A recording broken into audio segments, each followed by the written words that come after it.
Okay, so let's go ahead and get started.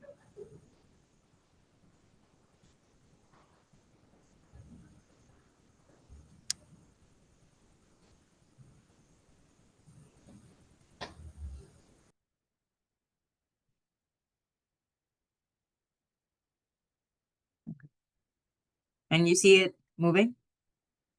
It took up my whole Yeah, screen, so I can't see it. yeah, it's Okay, moving. perfect. All right, great. Okay, so let's go ahead and get started. All right, so welcome to the Long-Term Study Abroad information session for graduate students. My name is Marie Balalu. I'm the Associate Program Director for GNEE. In this capacity, I manage our graduate exchange network as well as short-term programs. So this information session is meant to guide any students who are interested in long-term study abroad in terms of the administrative steps, what to consider, and what partners might be attractive depending on areas of expertise, regional expertise, etc. So in this session, we'll go over what is long-term study abroad, how does it work, and what can you expect? Where can you go? So I'll introduce our 20 partners, the similarities, the differences between them. We'll go over the eligibility and application process. And then I have a quick to-do list, be detailing all the steps from A through Z. Then we'll talk about the timeline a little bit, partner institutions, and then wrap up with a little bit about the student experience. So I'll introduce you to the students who are currently abroad and the exchange students that we have here at GW. So quick introduction, GWSB has partnered with 20 business schools around the world. And these schools have been specifically selected for their areas of expertise, their location, their structures and academic environment, their networks, in order to complement GW as much as possible. So with this network, you find a diversity in subjects, many subjects perhaps that are not available at GWSB, different themes, different faculty expertise. You have faculty who are research oriented, and we have faculty who are practice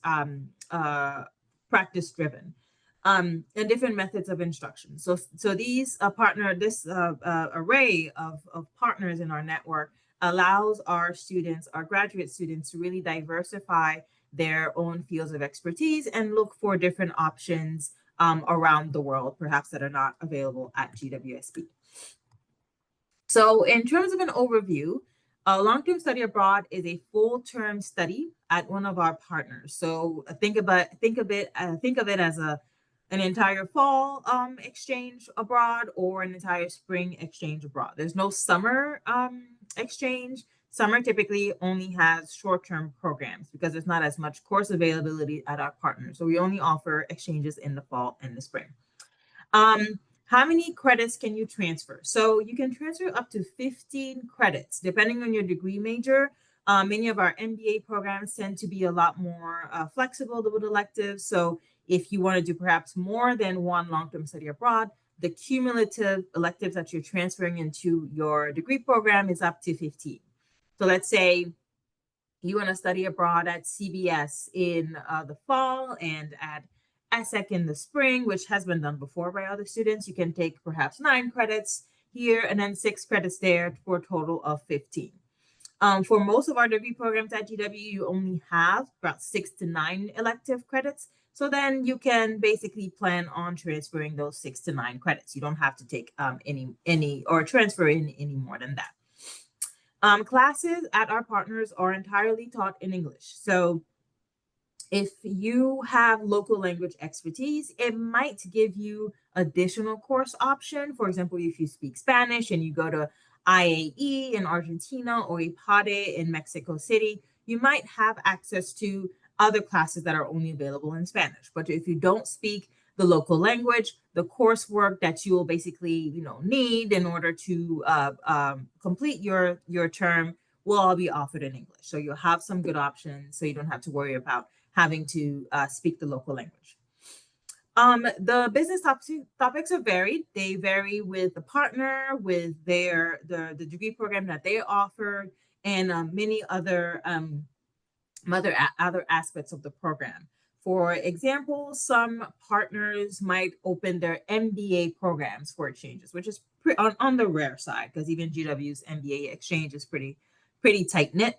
Other partners will open a specific program. So perhaps a master's in management will be open. So all the courses that they're offering to our exchange students would be in the management department. Others might be, you might have more options like accounting, finance, economics, et cetera, et cetera. But depending on the partner, you might have a breadth of subjects and topics available to you. How does finance work? Tuition is paid at GW, so you do not owe anything at the partner school when you're studying abroad. So that means you don't owe them any tuition, any fees, or etc. So you settle all of your tuition at GW. All students studying abroad are registered in a placeholder course on campus, which serves two purposes. One, to keep their status active in the system, so you're still an active student during your study abroad term. And two, it triggers your tuition credits for that term.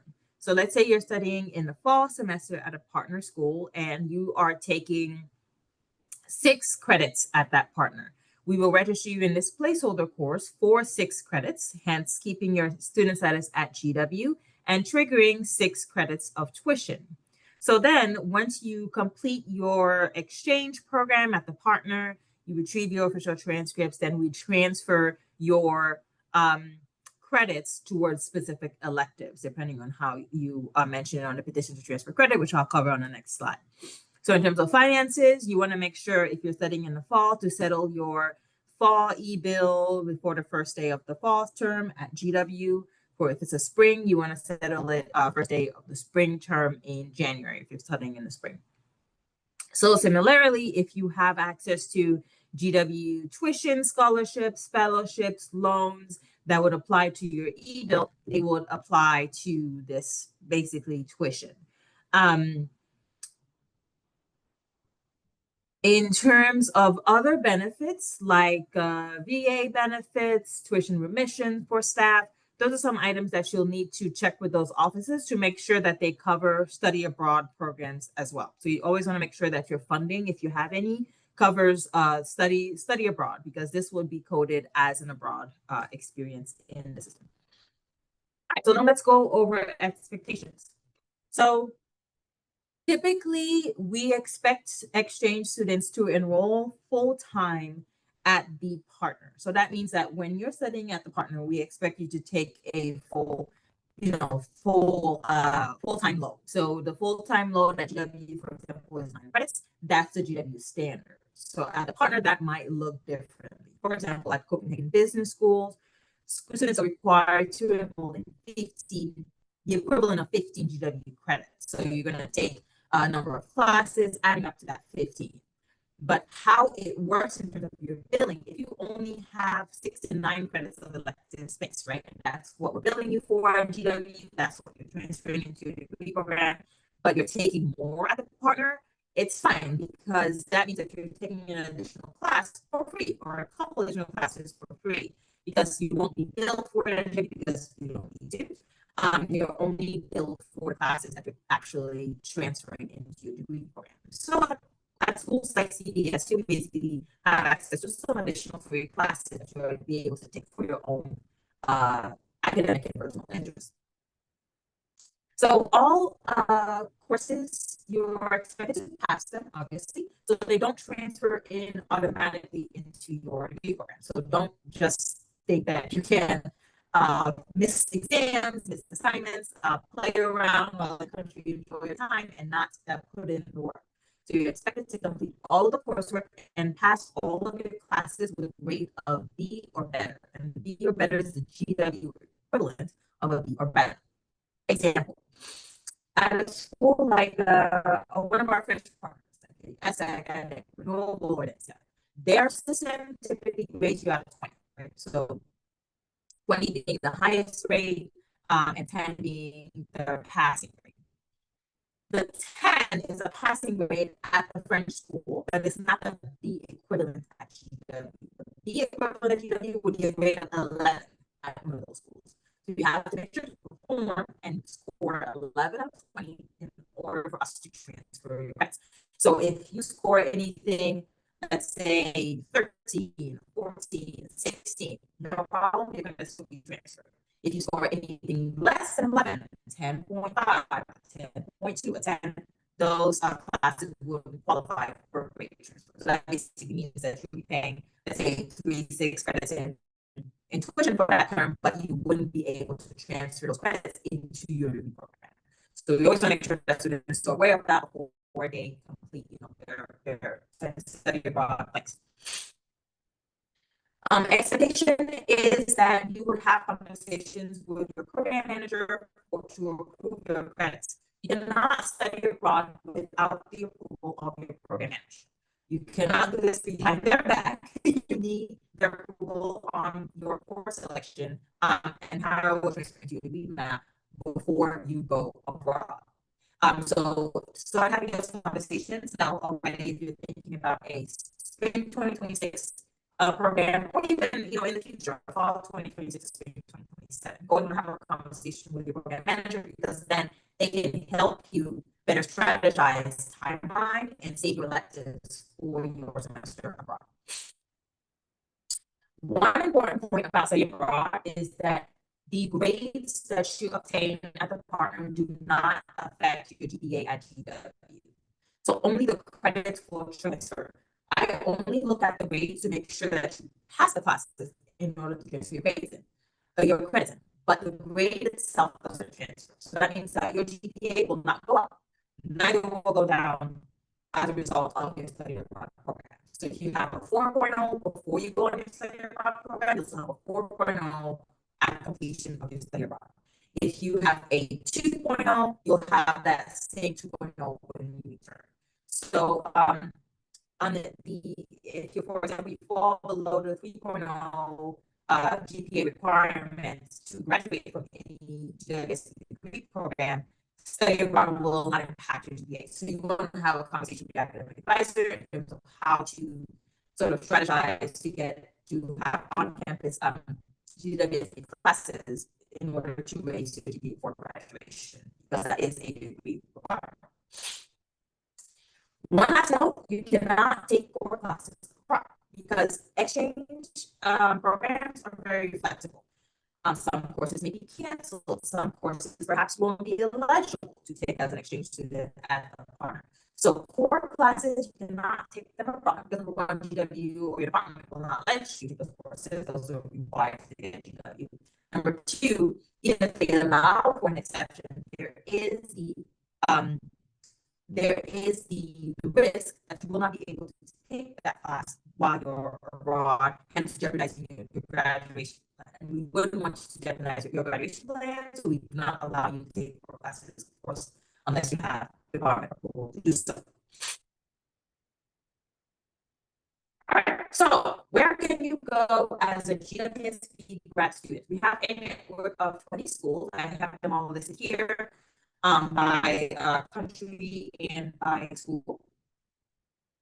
A few restrictions. So we have some partners that only have their MBA curriculum open. So that means that only MBA students can do exchange at those schools. So that includes full-time MBA, part-time MBA, accelerated MBA, online MBA, healthcare MBA, et cetera, et cetera. So those schools are fully restricted to MBA students. So those include IAE Business School in Argentina, Melbourne Business School in Australia, Graduate School of Business at the University of Cape Town in South Africa, Ibadan Business School. So Ibadan Business School, you notice the star next to Ibadan. That means that some or portion of their curriculum is MBA restricted. They do allow specialized master's study there, but you need to have at least 2 years of experience. So you basically have to match the MBA cohort's criteria in order to qualify as for example, if you're an international business degree major, or if you're a business analytics, or et cetera, you want to make sure that you have 2 years of experience in order to do an exchange program at Peabody Business School. Similarly, WHU in Germany also has that same profile. So you can do, WHU has two campuses. They have one in Dusseldorf, Germany, and they have their main campus in Wallendal. So Wallendal is a little town. It's smaller. The closest city is called Koblenz. They're close to Frankfurt, I think an hour or 2 hours away from Frankfurt. So if you are in a specialized master's program, you're likely going to have to take classes on their Wallendal campus. The Dusseldorf campus is only open to MBA students, and students were taking like 5 years for these classes. So those are the only options available on the Dusseldorf campus. We'll talk a little bit about WHU. You have some options depending on what your field of interest, what topic you're interested in, and what type of lifestyle you like city life, you like a little bit more of like a country style life, depending on that you can better structure your time at WHU. So again, Peabody and WHU are open to specialized masters with a little bit of caveats.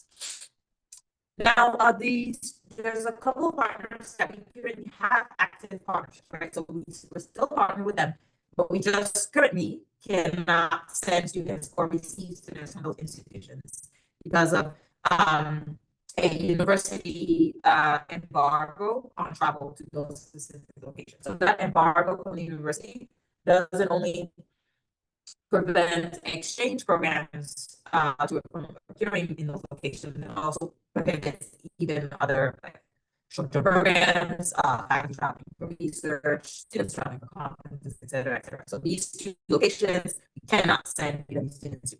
So that would be Egypt, where partnered with the American University in Cairo, and Koç University in Istanbul in Turkey. So again, they are partners. If we have other opportunities available, like short-term programs, online programs, we will advertise them, but they're not currently. We can't currently send students on an exchange program at those institutions. All right. Let's talk structure and course transfer. So for a semester, like I said earlier in the presentation, fall, you want to think about it from August through December. For a spring semester, will be January through June.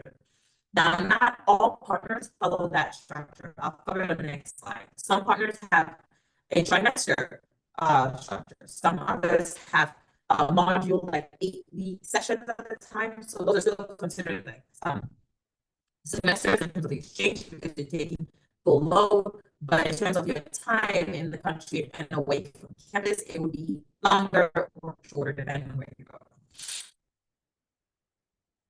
Courses. Language courses do not qualify for transfer. So you can take language courses. So if you're studying in France, you can take French for free. If you're studying in Denmark, you can take Danish, and they also offer German in some of the schools. If you're studying in Sudan, you can take Mandarin, for example. So many of those partners will offer those courses for credits, but you cannot transfer those credits into your program. So that's going to be more mainly for your personal and professional growth, not towards your academics. Business-related topics will count towards your university electives. So that would be marketing, accounting, international business, tourism, studies, and I forget the others, but I have them all listed on the next slide. And then general topics, because you can take, for example, economics. You can take if you want to take for example, a sociology class, that will count towards your general electives. So you'll still transfer with the WSE, but again, you'll have to get it approved by your program manager or department chair in order for us to transfer. All right, let's talk about eligibility. So eligibility, all graduate business students are eligible to study abroad at any of our partners. Typically, we require students to take 6 to 9 general electives, have 6 to 9 general elective credit space to take abroad. Anything less than that, you need to get special permission. But typically, that is the norm because we want students to be able full time. One of the degree programs that are, I would say restricted, but not impossible, right? So these are the degree programs that don't have a lot of elective credit space or nearly none at all. So our Masters of Science, Masters of Science in Finance and Applied Finance and Assessment Science programs only have 4 classes, right? So you don't have electives or electives. So it'll be really probably hard and costly to study abroad because then the credits that you're billed for, that you're paying for, will not apply towards your MSc or MSI. So again, it's not impossible if you have the funds and you um, have perhaps regional expertise and that's something that you know you want to do. It will be an investment, but it won't count towards the degree program. I've had an NSF student some years ago study at CUHK, for example, because she wanted to live and work in Hong Kong in the future. So it made sense for her career. It made sense for her post-graduation plans. So she chose to study there. So it was an additional cost for her, but it was for her, it was worth it. So that's an example. MSBA and MSPM are also tricky because MSBA electives have to be business analyst specific, right? Again, I've had an MSBA student recently returned from exchange last fall, and he was able to get a couple of those electives approved by the department. So again, there's business analytics related. So he specifically chose a school that had business analytics electives and then had them approved by his department. Similar with MSCM. MSCM, I think you have to have STEM related electives. I had an MSCM student study abroad last fall. Same thing, had special approval for his courses to count. So if you're in a degree program and you're not sure whether this 1% abroad will count or not count, your default, of course, will be talking to your academic advisor, checking your degree map, and of course, scheduling a meeting with me, and I'll be able to review it with you. Some considerations. So what do you want to consider? Let's say you are considering studying abroad, not sure where to go. Quite the range of options. You want to consider regional, national, and sector schools. So what are you interested in terms of topic? Are you interested in entrepreneurship? You're interested in perhaps economic development in developing countries? Are you interested in luxury marketing? Are you interested in doing business in a specific context? Depending on some of those parameters, you can actually select a partner that fits within that specific parameter. Some of the things that you want to consider are special opportunities available in that context outside of school. So, for example, the University of Cape Town, they have some type of African Leaders Conference in the spring semester that they host at their school. That's available for our students. So that's an amazing opportunity. If you're interested in economics and politics in the region, that would be an opportunity that you want to jump on in for the spring. Another example is perhaps a business school that has like a luxury certificate program in the spring semester that is a unique opportunity. So maybe that's something that you want to take advantage of. So always consider these like additional academics opportunities. Finances. Finances is very important because I would say in most of the destinations where you're going to be going, the cost of living will be lower than the DEC. But it still means that you're going to have to plan ahead because it's going to be cost efficient at the front. You're going to have to come out of your pocket. So those are things that you want to start thinking about. So that will be lodging for a number of months. So you're going to be paying rent in a given destination, meals. So you want to think about, how much you want to spend on grocery shopping, for example, or on outside of like leisure things. You're thinking about travel costs. So you need to get a round trip airline to get to your destination. So you want to think about that cost as well. So those are some of the considerations that you want to keep in mind as you think about studying abroad. And then very important, it's time frame. Your expected graduation date, your core requirements, offering timeline, etc. So in terms of core requirements, timeline, some courses at GW, if you're new to the university, some of your classes may only be offered in a given semester. For example, some classes may be only available in the spring semester or fall semester. So if you're studying abroad for the spring, that means you're going to be gone. So you're not going to be able to take that requirement in the fall semester. So you want to count on taking it the following spring. So that's what I mean when I talk about planning ahead, talking to your academic advisor, and nailing down your core requirement schedule before talking about studying abroad. Some students are doing part-time, so you kind of like you have the time, you have plenty of time, so there may not be as worried about it. But if you're doing your degree program and you want to do it in like 3-4 semesters, that's something that you want to keep in mind because that would be an even tighter timeline for you. And then you want to think about career development opportunities, networking opportunities. So, of course, with all of these exchange programs come in incredible networking opportunities. You're going to be in the classroom with students from all around the world, from all walks of life. You're going to have opportunities to network with incredible faculty in those institutions. You want to take advantage of those institutions. I always tell students, if you are interested in the study abroad and you've signed up, you're sort of ready to go, always have an appointment with your career coach. And they can coach you through, okay, what are the type of things that you want to keep in mind as you're abroad? So if you're studying in China, they'll say, well, you're in technology, so see what connections you can have in the sector. Take advantage of the location, go visit some of the industries, try perhaps to get an internship before while you're there or after you come back and things like that. So those are some of things you want to keep in mind. You also want to keep in mind internship opportunities in those countries. Some countries will allow you to do an internship while doing the exchange program.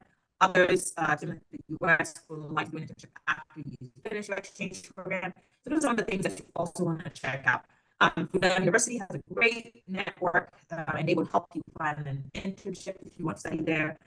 Other partners, some partners in France also do the same thing. So you want to think also about that, especially if you're interested in working in some of those environments.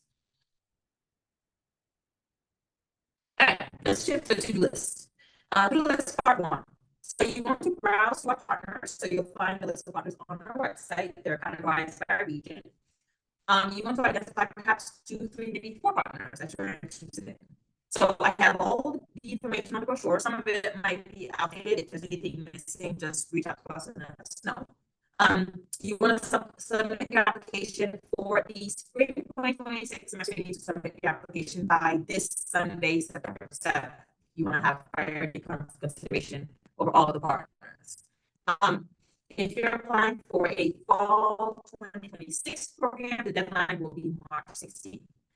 Fall 2026 applications will launch in December, so the platform will be open. You'll be able to apply for fall 26 and spring 27.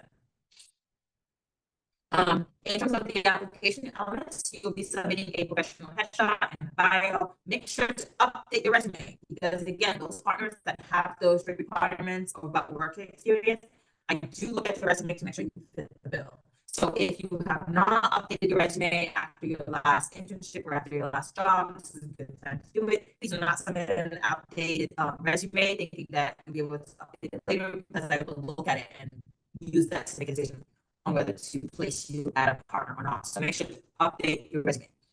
You also want to write a compelling statement of purpose. Many students, everybody these days use generative AI, ChatGPT, and so on and so forth. So that's a good guide, right, to give you ideas, but you always want to make sure to submit the strongest statement of purpose. It doesn't have to be excessively long. It doesn't have to be 2 pages. I only ask for like 500 to 700 words. Tell us why a particular partner is important for you, why it needs to be that partner, why that partner is unique. Especially when there's a lot of competition for these partners, it can make or break your case as a candidate for for that position. Like there's some schools that are perhaps more popular than others, but I have the same number of spots. I can only send 2 to 3 students to a given department. So you want to make sure to make the strongest case for yourself. You want to schedule a meeting with our team, with me specifically. If we've already spoken, you don't need to do this, but again, if you have any other questions, if you have any doubts, always feel free to schedule a meeting with me. For any students that may want to exchange, I'll always have a conversation with you. So even if you submit an application and we have not spoken, I will reach out to you during the review process to schedule an interview. And that allows me to get a better sense of your interest on the professional side, academic side, to make sure that we have expectations straightened out, remap is good to go, and that you have a conversation with your program manager. Right, part 2, to-do list. Jenny will nominate you officially to the partner. So let's say you apply by Sunday. Next week, I'll be reviewing applications, sending decisions out by the end of the week. Let's say I've accepted your applications to 2 partners. IPADE Business School and EdX Business School in France. I've accepted you for both. You can only commit to one, right? You can't go to both at the same time. So then you'll have a number of days. We typically try to give students up to 10 days to decide where they want to go. You commit in the system. There's no fee to commit to a change. Just click commit button. It gives me a signal. And then I send your information over to a partner. First name and last name, your date of birth, your email. So then they reach out directly to you. And then you need to complete the application on their end. Typically, when I nominate you, you're in the program. You don't have to worry about them rejecting you, as long as you follow their deadlines. Because if you miss their deadline or you don't submit items that they ask you to submit and they say, okay, we can accept you, there's nothing I can do. I don't have authority over their process. So you're always going to make sure to respond to their emails and complete all of their items in the timeline that they will share. So with our partners, you always want to make sure to remain professional in all of your communications. If you ever have any issues, feel free to always reach out to me and loop me, and just want to make sure to remain professional. You're going to review all the information they share. They'll share a lot of information about life on campus, registering for classes, applying for your student visa, et cetera, et cetera. You always want to make sure to review all of the information they share. They will also share with you their course schedules, semester start and end dates. Most importantly, finals week start and end dates. Many of our partners, especially in Europe, have dedicated finals week, same as GW, but there's like all of your finals are within that week. Do not book your return travel until you know when the end date on that finals week is, because you'll be expected to sit finals in person. You cannot do this online. So make sure that you have all the right dates before you book your return ticket. You want to research the application process for student visa. So with the geopolitics going around, and every day there's changes to individual countries' regulations. So you always want to make sure that you're on top and you have the most up-to-date information. I will share some, but visa requirements vary with your country of citizenship and the country where you're going. So you always want to make sure that you own your research, that you have everything you need in order to be successful in this process. It's going to be long for some countries. It's going to be arduous. There's going to be a lot of information, but students have done it before you, so I can connect you with those students so they can help you through the process, and you always have resources to take advantage of. And then you're going to let our team know how many credits you want to be taking as a partner. So that would be like, okay, I got my approval, I'm taking 6 credits abroad, or I'm taking 9, I'm taking 12. You let us know so that we can enroll you in that list. So the course trigger those tuition credits early enough so you can, take care of your people. As part of the to-do list, the petition to transfer credits. So this is a very simple form. It's simple, but a lot of people make mistakes, but it's quite simple. So this form basically is meant to tell for you to tell me how you want your credits to transfer into the program. So at the you want to put your name, your degree program. If you're a dual degree, you can put either both degree programs or the degree program you want your credits transferred towards. Department institution by the study, UWAD, semester of exchange, sign and date. And here you're going to put, there's multiple columns. I put a second page if you're taking a lot of classes, but if you want to put the partner course, I don't really need the department and the course number for the partner, just how many credits on there and in their this is another use. So for example, European schools use ECTS credits. So if your course syllabus says course is 6 ECTS credits, you can put that here, and then write out the title of the course.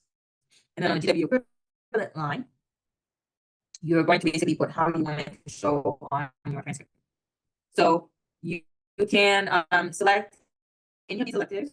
These are all GW electives: accountancy, business, decision sciences, strategic management, public policy, marketing, tourism studies, management, finance, and ISM. So you can put, let's say, accountancy 60 to 90. Your 6 ECTS will be 3 credits. Again, I will share all conversion with you so you know. You can keep the same course title if you want that to show your transcript, or you can, perhaps put the GW equivalent titles up to you. And then write down all the courses that you're taking, and then have your advisor sign here. So they'll either grant or deny your request for your classes.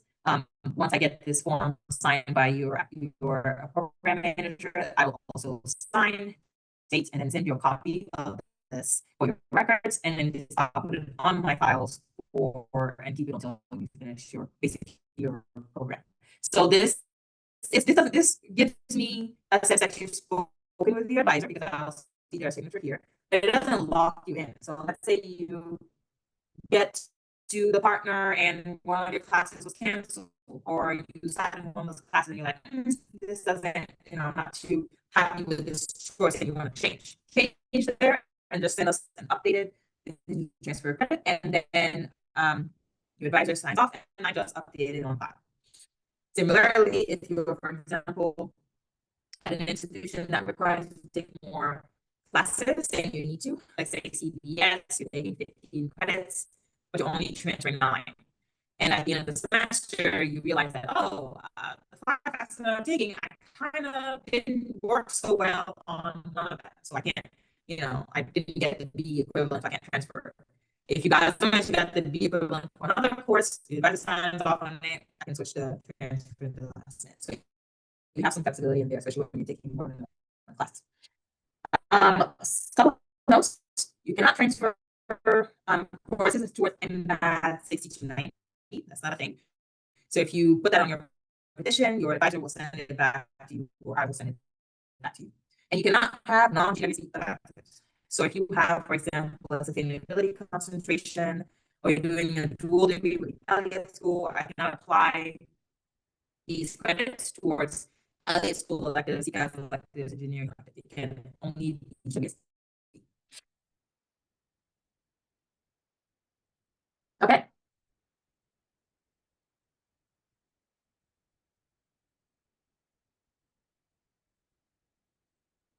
All right. So lastly, once you complete your petition, you are set to travel. So you're going to travel to your destination, start classes as indicated on our classes, update me if you change your course enrollment. And then once you complete your semester, you can send me an official transcript. Some partners will send it to me directly.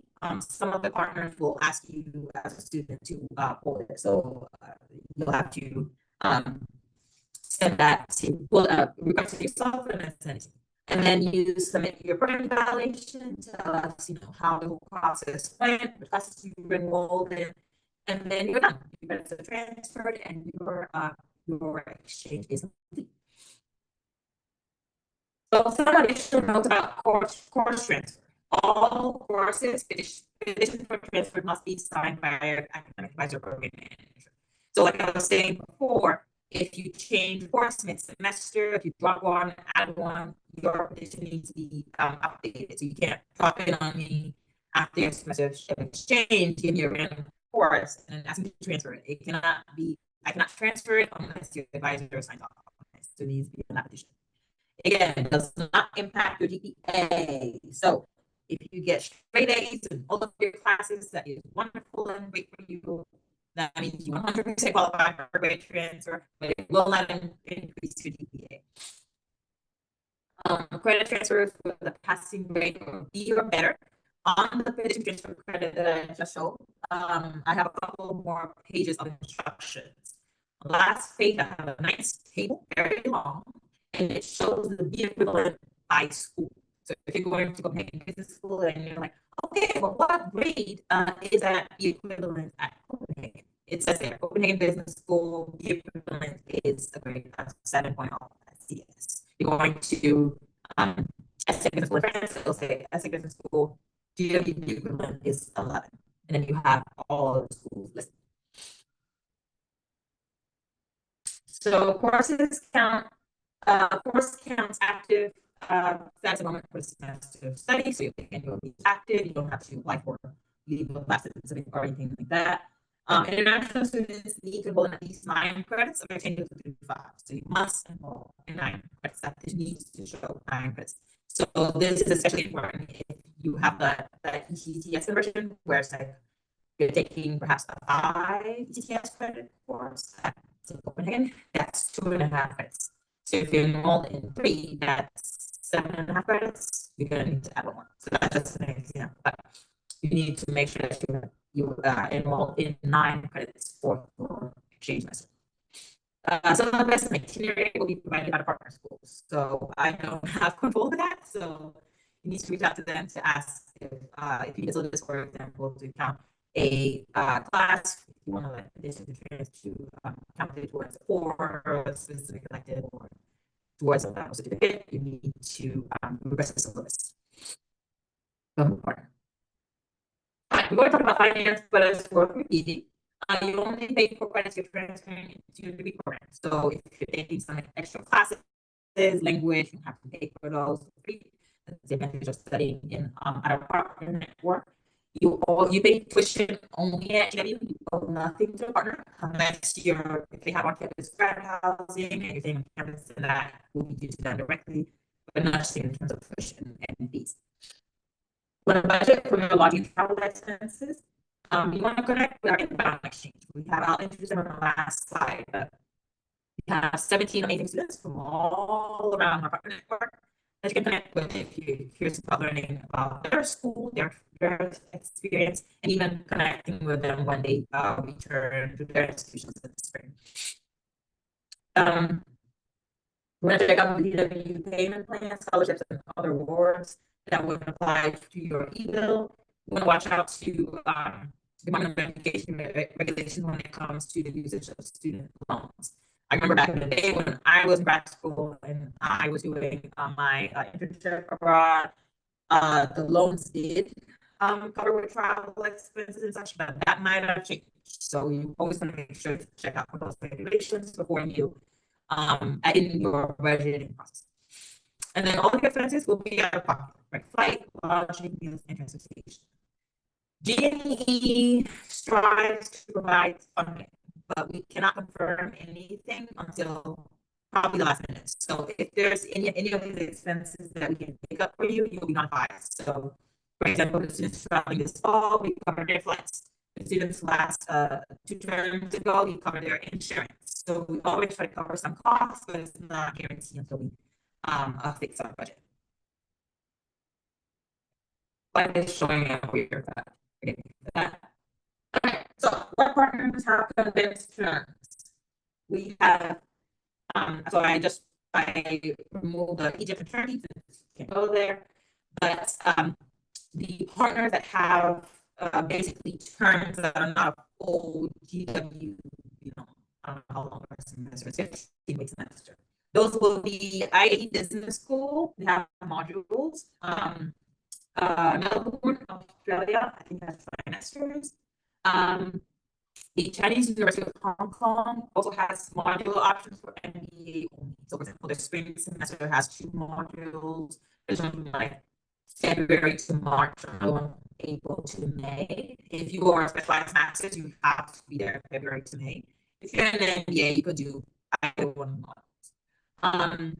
Essex Business School has a trimester, so their fall is like September to November. They have the winter term, January through March, and then their spring term, which is like April to June. TAU has also similar structure. They have 8 or 9 week module sessions, and you can take classes within that module. You can take up to 2 or 3 classes, and that's in that module. Korea University also has shorter module-like semesters in the spring. IPADE has trimesters, so they have the winter trimester and the spring trimester. The Maastricht University also has those 8-week periods like TAU. South Africa, our Cape Town partner, also has shorter semesters for MBAs. And then St. Gallen also has what they call International Study Program, I think, ISP. Is like a 8-week condensed program that's only available for MBAs. If you have specialized classes, you have to do the full semester. All right, what partners are only offered in the spring semester? Very important to know.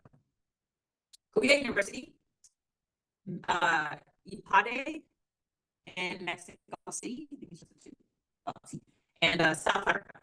Those 3 schools only offer term exchange in the spring semester.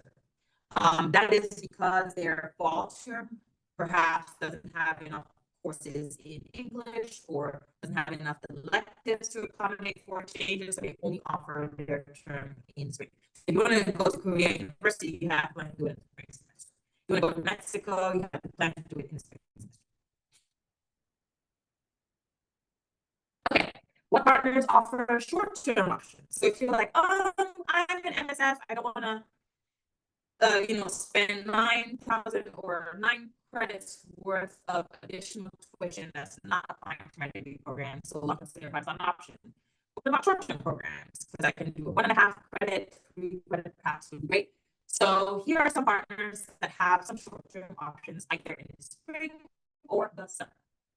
That would be CES. They have some great 1.5 credit courses in the spring. Applications are currently open for spring 2026. So check out the website and apply. Audencia has some great short-term options over the spring break and some over the summer.